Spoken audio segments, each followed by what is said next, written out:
एक छोटे से गांव में रात के समय रहस्यमयी और खौफनाक चीजें सुनाई देती थीं।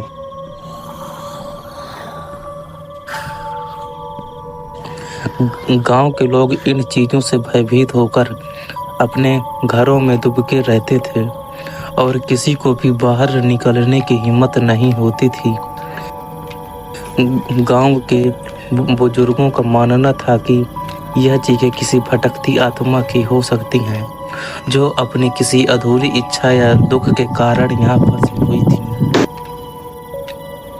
एक दिन गांव में एक बहादुर युवक जिसका नाम अर्जुन था, उसने इन चीखों का पीछा करने का निर्णय लिया।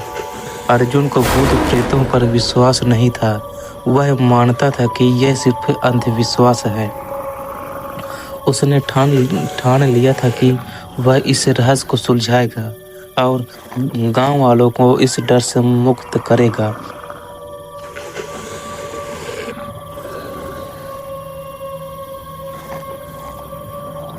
अर्जुन ने एक रात पूरी तैयारी के साथ गांव के बाहर स्थित जंगल की ओर गया, जहां से चीखें आती थीं। उसके पास एक विशाल मशाल और कुछ खाने पीने का सामान था।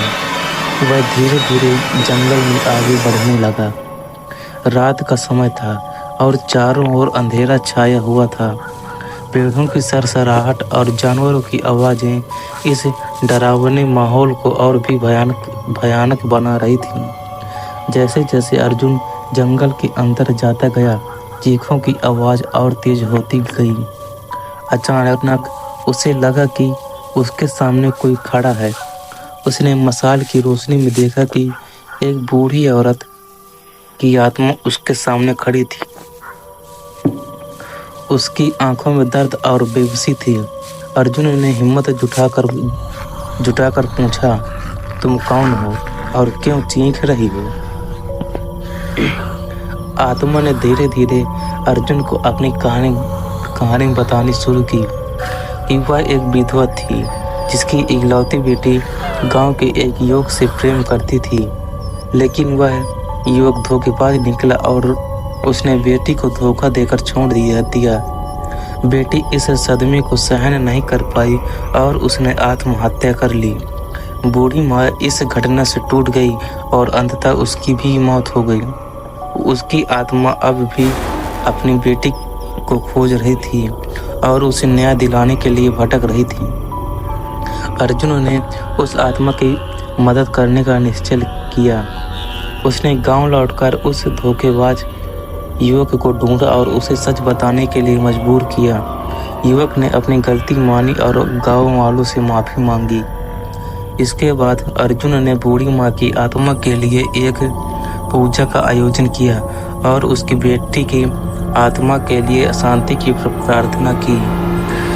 पूजा और प्रार्थना के बाद अर्जुन ने देखा कि बूढ़ी माँ की आत्मा शांत होकर स्वर्ग की ओर चली गई। उसके बाद गांव में कभी भी निशब्द चीखों की आवाज़ नहीं सुनाई दी। अर्जुन की बहादुरी और उसके संकल्प ने गांव वालों को एक बड़ा सबक सिखाया और उन्होंने अर्जुन को अपना हीरो मान लिया। गांव में फिर से शांति और खुशहाली लौट आई।